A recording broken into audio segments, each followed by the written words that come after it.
right, so hello guys once again, and welcome back to my channel. My name is Chinyere of Juliet Style Glam. If this is your first time with me, thank you so much for being here. And if this is your first time here with me, you are absolutely welcome. Now today's video, we're going to be talking about this this baby mama syndrome. And I just want to put it out there. I put it in, it's in the title. Being a baby mama is not a ticket to, is not your poverty alleviation program. Because, you know, and why I'm saying is because it's talking, just going into, to go into detail and to give context. It's about the Davido and Sophia Momodu issue. And presently, we've got Tiwa who's in the mix, and we now have her ex-husband as well. Now, I had noticed the beginning of the fracas where she had, that Sophia Momodu, had been sending and writing all sorts on social media. Now, one thing I will always say is that, you know, Davido has, you know, I think he has always, he laid his bed. Let me use that word, that language. He laid his bed and he's lying on it, first and foremost. So, you know, he laid his bed, he's lying on it. But one thing I'm sure a lot of people will agree with is that he has never neglected any of his kids. I'm sure a lot of people would say that. He has never, ever neglected his kids. And so when, you know, this lady starts with this rhetoric about, you know, him not being present in the baby's life and not willing to pay. I'm asking, how many years ago, and it takes you only this short period to realize that he's not paying anymore?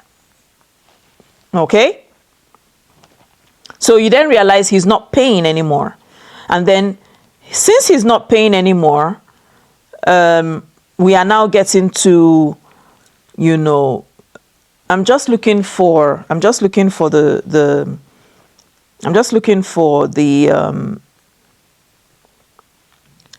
so since he's not paying anymore, oh, sorry, I found it. Now, everyone is going to know your business. That said, I also recall that at a point, her uncle, or I don't know, whoever, jumped in and told her, you know, wrote it in the, and said she should calm down. Okay? And so we are in this situation right now where we're having restraining orders thrown left, right, and center, and then cease and desist letters and such and such and such. One thing that is very clear is that there has always been, or Davido has always been, that person who is, you know, at the forefront where his kids are, whether they are in the US or whatever. I recall I saw I think it was on Bella Niger, where that was, I think, in 2018, where they had talked about, you know, what the issues between them. And he had talked about the fact that she just wanted something about money and such and such and such, and a lot of things. Now, up until 2 days ago, and she has been on, and there have been a lot of things. But I'm going to just talk about something. And why I decided to talk about it is because of what came out recently. And he says Sophia, I'm going to put the receipts there. Sophia demands an $800 monthly payment for Imade's nanny over a 2-year period. And she said that she directs Davido to communicate through legal channels for visiting rights.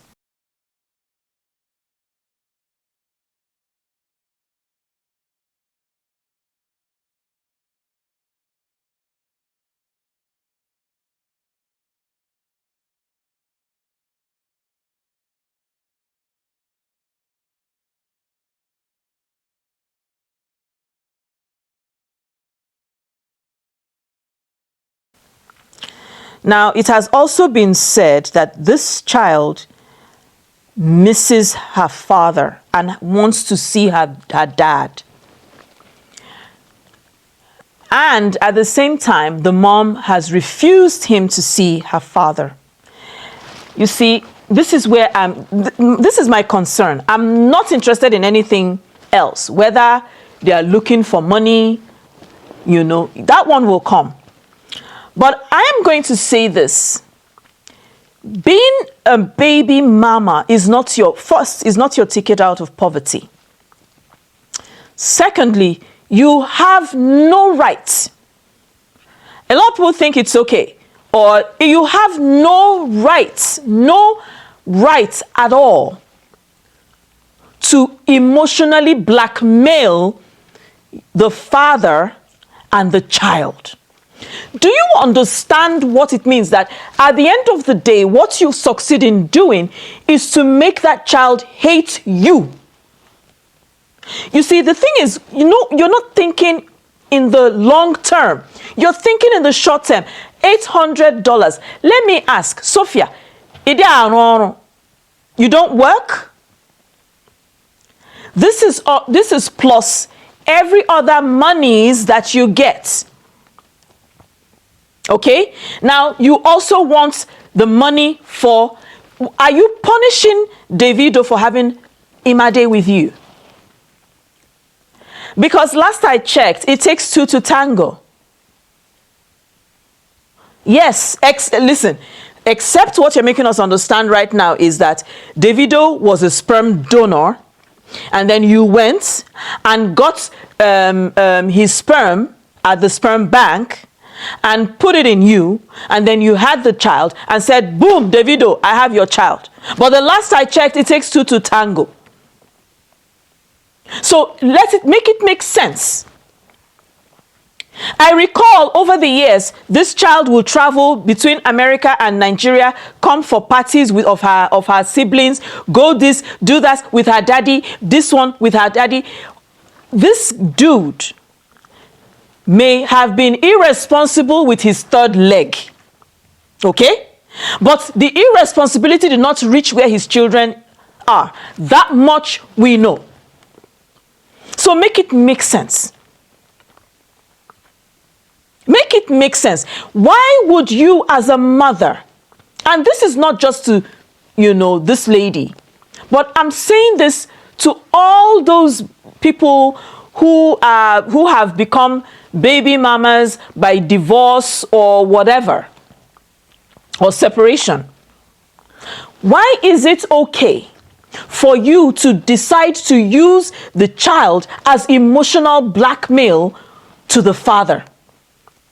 Why? That is callous. That is wicked. That is inhumane. What do you gain? That you want your child, how old is that child? You want your child to be emotionally depressed? You are looking for a depressed child? Have you thought about the consequences of your action? Have you thought about the consequences, that the damage that this thing is doing to that child? Have you thought about it? That is the thing you people don't understand. It's not as though the father poses a threat to his child. He's not dangerous. Okay? He's not got a history of, violence. This is just a father wanting to see his child. Why? Maybe you people don't understand. Maybe you people don't get it. That without the father, things could go left in that child's life. And whose fault? It is your fault, the mother. Yes, it is your fault, the mother. Maybe people don't think about that. Let me tell you very quickly, that's just a short story. I recall then, my dad would travel back and forth, back and forth. Now, parents, each time my dad traveled, and the thing was, it wasn't noticeable, but each time my dad traveled, I would fall sick. There was a period he traveled, I was sick all through the holidays. My mom couldn't understand what was going on. My sister fell sick, I fell sick, my brothers fell. My mom couldn't understand what was going on. Okay? And so, I didn't go back to school when I was supposed to. I stayed back, to ensure that I was much better. Now get this. That week, my dad comes home and comes straight to school. I'm at school. I'm not still feeling well because I was supposed to have been better before coming back to school. I'm not feeling okay. My dad comes to school. I get up. Listen, this is someone that has been on her bed, shivering and all that. I get up and I walk. I could not walk all this time. I had so much pain. I couldn't walk. I get up and walk to see my dad. That was the end. I knew my father was back. Another time he traveled to the village, and not just, this didn't happen once. It happened a lot of time. And this time he traveled to the village. And so I fell sick. Now he stayed, normally my dad would travel to the village then, and he'll be back in tops 3 days. But this time he traveled and he was staying for about a week or so. And I fell sick. And then my mom, he calls and my mom says, can you imagine that? And I was admitted at the hospital because most times for me, being sick, I always ended up at the hospital, admitted one time, coupled with the fact that I'm anemic. So yeah, I live with anemia, I'm anemic. So, I got there, and for the period my dad is not at home, the doctors told my mom, they told my parents, they told my mom because my mom was the only one there. The doctor told my mom, where is your husband? And my mom tells him that he's not around, that he traveled. And the doctor told my mom that your daughter has been calling her father since they put me here. My mom says, what?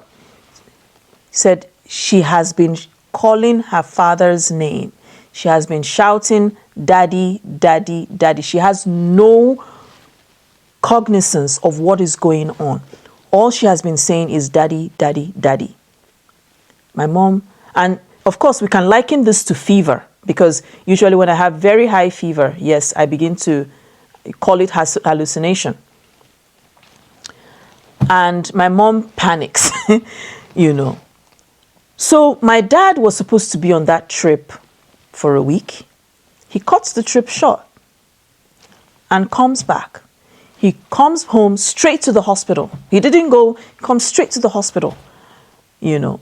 Doctor, what's going on? Oh, thank God you're back. Let's go to her room. My dad comes into the room. I look at my dad. I'm like, Daddy, let's go home. Right there, I said, Daddy, let's go home. My dad was like, no. I said, no, I want to go home now. The doctor now appeals to me and says, you'll go home tomorrow. We need to watch you. I will tell you all, my brothers and sisters, children of God, boys and girls, ladies and gentlemen, I didn't run any fever again. The next day, I was discharged. I carried my kaya, carried my le'eru, everything. Got home. My dad was like, what is this? And then that was when they began to notice that each time my dad wasn't around, for whatever reason, whether it was a short trip or long trip or whatever, I felt sick. Me more than the others. and I didn't know. What am I saying? I'm saying that children have an emotional attachment to their parents, like it or not. You as the mother first, and then they grow into their, they grow to love their, it's automatic. There's no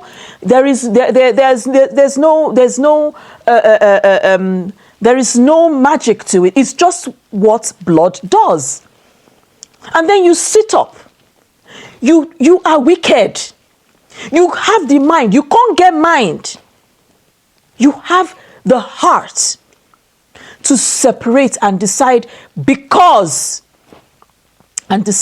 that this child, you will stop and, this child from seeing the father. Just like that. Have you no heart? More than everything, have you no shame? Yeah, have you no shame? Make it make sense, please. And I say this to say that if you are out there, father or mother, and you decide that you want to use your children to weaponize your kids against your spouse or your ex for whatever reason, stop it. It's bad. It's wicked. Oh, in your jaw. Pusia, stop it. Buchi, you can understand the frustration. Buchi is a comedian, a Nigerian comedian as well. You can understand the frustration Buchi felt that on a particular day last year, early in the morning, Buchi came out with a video talking about how he has been banned from seeing his own child.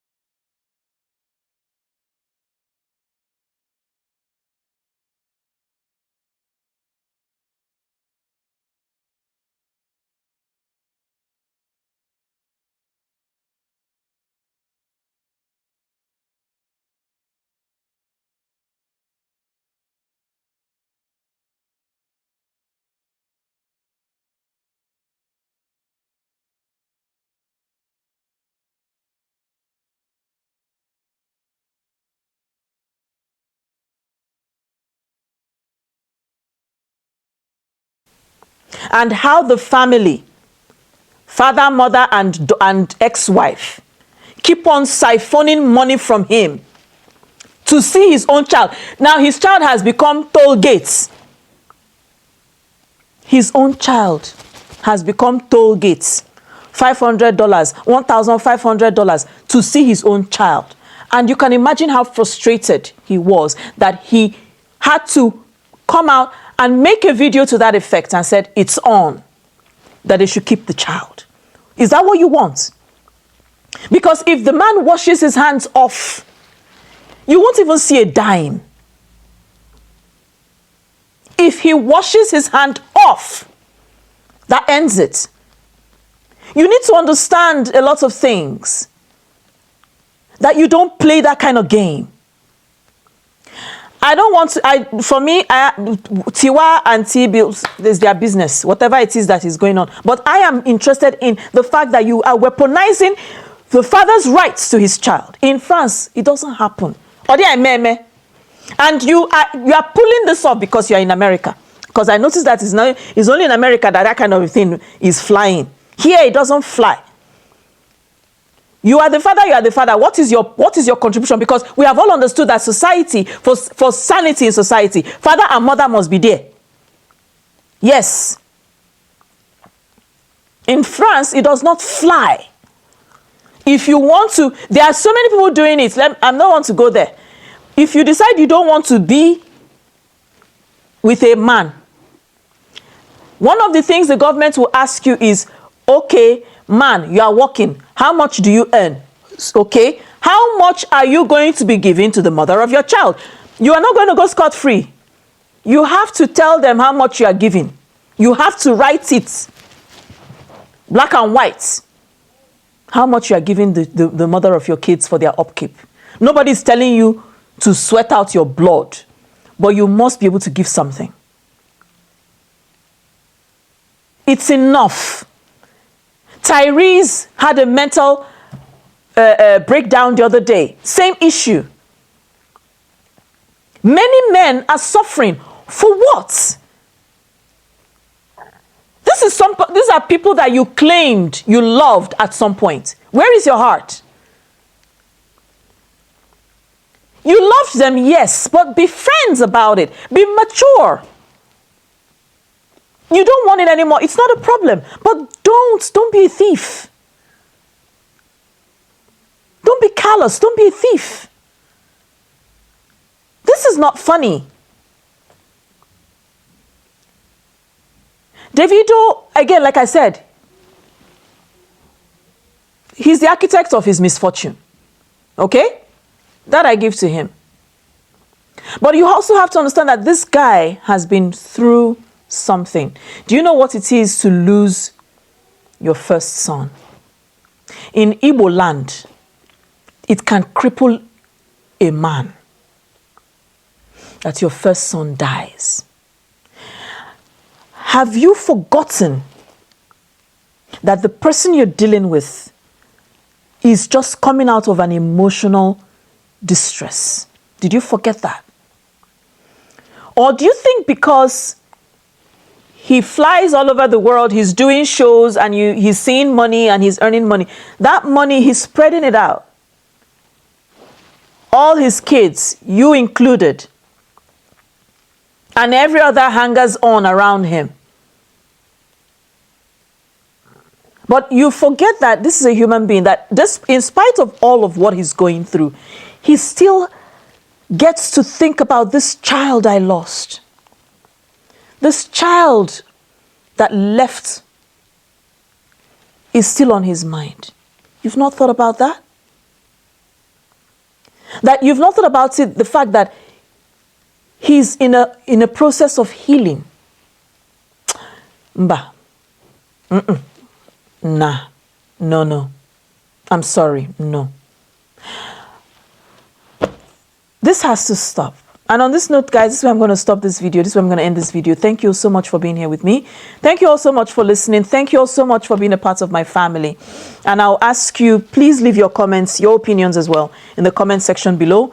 And do not fail to like, share, and do subscribe to my video. Thank you all so much. Thank you so much.